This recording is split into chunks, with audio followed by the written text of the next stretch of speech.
রবীন্দ্রনাথ ঠাকুর duet গেয়েছিলেন, মহিলা শিল্পীর সঙ্গে ডুয়েট গেয়েছিলেন। কি ভাবছেন যে এও আবার হয় নাকি, এও কখনো শুনেছেন? আমারও তাই মনে হয়েছিল। কিন্তু যেখানে এসেছি সেই জায়গা বলতে পারেন যে জায়গা একটা দুষ্প্রাপ্য, সমস্ত পুরনো দিনের যে রেকর্ড এবং ইতিহাস সেগুলোর একটা আতুর ঘর। সেই জায়গায় এলে পাওয়া যায়, শুনতে পাওয়া যায়, দেখতে পাওয়া যায়। অমিতদার কাছে এসেছি এবং সুরজ শ্রুতি সদন, ওনার শ্বশুরমশাইয়ের সংগ্রহ থেকে সেই মণিমাণিক্য রয়েছে। সেই মণিমাণিক্যের মধ্যে রয়েছেন দ্বৈত কণ্ঠে রবি ঠাকুর। যদিও এটা টেস্ট রেকর্ড, মানে এটা বাইরে প্রকাশিত হয়নি। তার মানে বুঝতে পারছেন কত দুষ্প্রাপ্য। বাদ বাকিটা অমিতদার কাছ থেকেই শুনে নি একটুখানি। এটার পূর্ব ইতিহাস হলো তোমার সুরের ধারা। অনেকেই পরিচয় ফিল্মে কানন দেবী গেয়েছেন, আরে মানে 2-4 জন শিল্পী এই গানটা করেছেন। এটার বিশেষত্ব হলো তখন রেকর্ড জামানা শেষ হয়ে যাচ্ছে। একটা বাণিজ্যিক কোম্পানি, তারা সব তাদের কোম্পানির রেকর্ড আমাদের বাড়িতে শ্বশুরমশাই লরি করে নিয়ে এসেছিলেন। লরি করে ফার্নিচার আসে, সোফা আসে, টিভি আসে। সবাই এবং আমার শাশুড়ি মাও বলেছেন যে তুমি লরি করে 2 লরি রেকর্ড নিয়ে এলে, এটা কিরকম ব্যাপার। এ নিয়ে অশান্তিও হয়েছিল। শ্বশুরমশাই এবং শাশুড়ি সেটা মেনেও নিয়েছিলেন। এই গানটার রেকর্ড 10ই এপ্রিল 1932 সালে কবিগুরু রবীন্দ্রনাথ ঠাকুর দ্বৈত সঙ্গীত করেছিলেন, ডুয়েট রমা দেবীর সঙ্গে। এই রেকর্ডটা পাবলিশ রেকর্ড নয়, কমার্শিয়ালি বাজারে বিক্রির জন্য আসেনি। তার কারণ হচ্ছে যে কবিগুরু রবীন্দ্রনাথ ঠাকুর এবং রমা মজুমদার, উনি কর ছিলেন, রমা কর মজুমদারের সঙ্গে দ্বৈত সঙ্গীত। জীবদ্দশায় রবীন্দ্রনাথ ঠাকুর একটাই দ্বৈত সঙ্গীত করেছিলেন, যেটাতে উনি শেষ বেলায় গিয়ে হেসে দিয়েছিলেন। মানে এটা একটা ঐতিহাসিক রেকর্ড।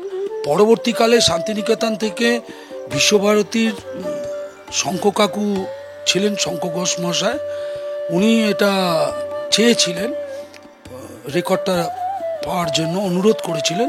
শ্বশুরমশাই বলেছে এটা আমি তো দেব না, এটা আপনাকে আমি ক্যাসেট করে দেব। সেটা শঙ্করবাবুর অনুরোধে ক্যাসেট করে দেওয়া হয়েছিল শান্তিনিকেতনে। রবীন্দ্রনাথ ঠাকুর শেষবেলায়, রেকর্ডের শেষবেলায় উনি হেসে দিয়েছিলেন। পুরো গানটা শোনাতে পারবো না, আমি হাসির জায়গাটুকু শোনাবো আপনাদের জন্য। হ্যাঁ, কিছুটা গান তো শুনবো। হ্যাঁ, কিছুটা গান তো চালাবোই। হ্যাঁ, সেটা আমি গান চালিয়ে শোনাচ্ছি, শ্রোতারা শুনুক। কেন এখনকার প্রজন্মের ছেলে মেয়েদের এগুলো জানার দরকার আছে। আমিও অপেক্ষা মানে এই যে আপনারাও নিশ্চয়ই তর্স হয়েছে না, যেটাকে বলা হয় তর্স হয়েছে না, এই পুরনো দিনের যে রেকর্ড, যেটা বিশ্বভারতীও চেয়ে পায়নি, তাতে রবি ঠাকুরের ডুয়েট রয়েছে এবং শেষে রবি ঠাকুর হেসে দিয়েছিলেন, কবিগুরু হেসে দিয়েছিলেন। চলুন তাহলে শুনি। শোনাবার আগে একটা কথা বলা প্রয়োজনীয়তা আছে, কেননা শঙ্খ ঘোষ মহাশয় বিখ্যাত সাহিত্যিক, উনি তখন শান্তিনিকেতনে আধিকারিক ছিলেন। শ্বশুরমশাইয়ের সঙ্গে ভীষণ মধুর সম্পর্ক ছিলেন। তা উনি রিকোয়েস্ট করেছিলেন, চিঠি দিয়েছিলেন যে হারুদা যদি এই রেকর্ডটা যদি দেন। হারুদা মানে আপনার শ্বশুরমশাই। সেই চিঠি মানে একদম বিশ্বভারতী থেকে, বিশ্বভারতীর চিঠি। সেটা উনি বলেছিলেন এটা আমি তো দিতে পারবো না, আমি ক্যাসেট করে দিচ্ছি। এবং শঙ্করবাবু সেটা প্রাপ্তি স্বীকার করেছেন। উনি যে রেকর্ডটা গানটা চেয়েছিলেন সেটা শান্তিনিকেতনে দেয়া আছে, চিঠিটা আছে, পুরনো টাইপরাইটারের চিঠিটা আছে। দেখেছি।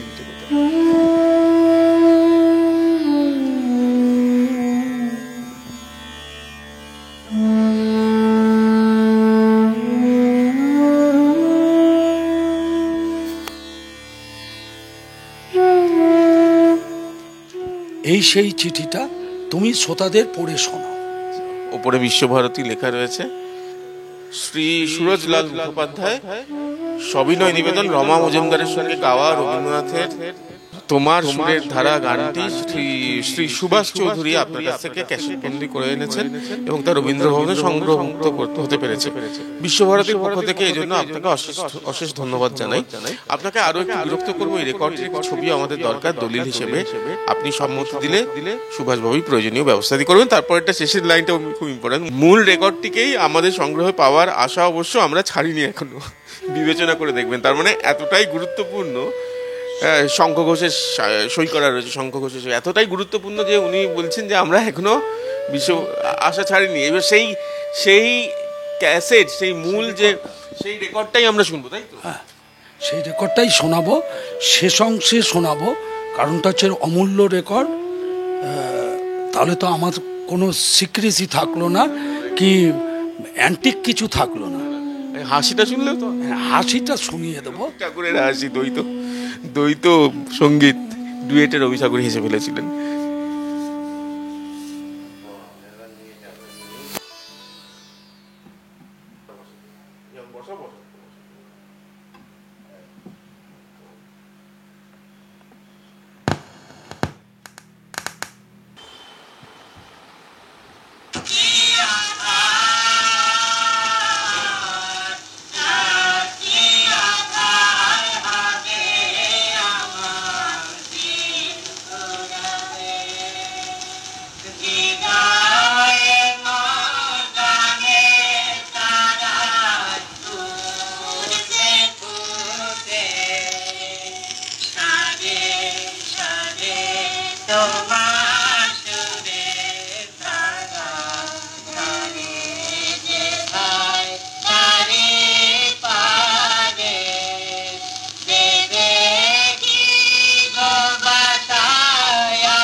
এই হাসিটা না, এই হাসিটা তো, এই হাসিটা এটাই হচ্ছে কবির হাসি, মানে কবিগুরু রবীন্দ্রনাথ ঠাকুরের হাসি। তার আগে মনে হয় গায়িকা কিছু বলেছেন। আচ্ছা, এই ক্যাসেটটা কি বেরোয়নি আলটিমেট? মানে এটা টেস্ট রেকর্ড হিসাবেই থেকে গেছে। এরকম প্রচুর শিল্পীর টেস্ট রেকর্ড হিসাবে শ্বশুরমশার কাছে আছে। হ্যাঁ, মানে সেটা অকল্পনীয়। বুঝতে পারছেন যে হাসি কতটা দুষ্প্রাপ্য। রবি ঠাকুরের হাসি, যেটা টেস্ট রেকর্ড, এই রেকর্ডেই এখনো পর্যন্ত রয়েছে এবং সাউন্ড কি ভালো। আমি যেটা বলছিলাম যে এই জিনিস তো কোথাও পাওয়া যাবে না, কোথাও শোনা যাবে না। একেবারে অরিজিনাল যে রেকর্ড হয়েছিল, টেস্ট রেকর্ড, সেখান থেকেই এই রবিবেলায় আপনাদের উপহার দিচ্ছি দুষ্প্রাপ্য রেকর্ড। এই রেকর্ডটা রেকর্ডিং করেছিলেন কবিগুরু রবীন্দ্রনাথ ঠাকুর এবং রমা মজুমদার, হ্যাঁ, কর মজুমদার। মানে 1932 সালে 11ই এপ্রিল রেকর্ডিংটা করেছিলেন। এই হাসিটার জন্যই বাজারে কবিগুরু রবীন্দ্রনাথের কণ্ঠে প্রচুর রেকর্ড আছে, কিন্তু এই রেকর্ডটা দ্বৈত সঙ্গীত জীবদ্দশায় করেননি কবিগুরু রবীন্দ্রনাথ। হাসিও রেকর্ড হেসে দিয়েছিলেন বলেই রেকর্ডটা আনপাবলিশড। হাসির কারণে দ্বৈত সঙ্গীত, ডুয়েট রবি ঠাকুরের, কবিগুরুর, এবং হাসির মনে হলো গায়িকা কিছু একটা বললেন, তাতেই বোধহয় হেসে ফেলেছিলেন। সে কারণেই এই গ্রামোফোন রেকর্ড আর বাজারে আসেনি, সেটা এখানেই রয়ে গিয়েছে, ডুয়েট এবং রবি ঠাকুরের হাসি। সেটা আজকে আপনাদের শোনাতে পেরে, এই 25শে বৈশাখের প্রাককালে, এই 25শে বৈশাখের সময় আপনাদের শোনাতে পেলে খুবই ভালো লাগছে। সুরজিতের সঙ্গে প্রীতম দে, ক্যালকাটা নিউজ।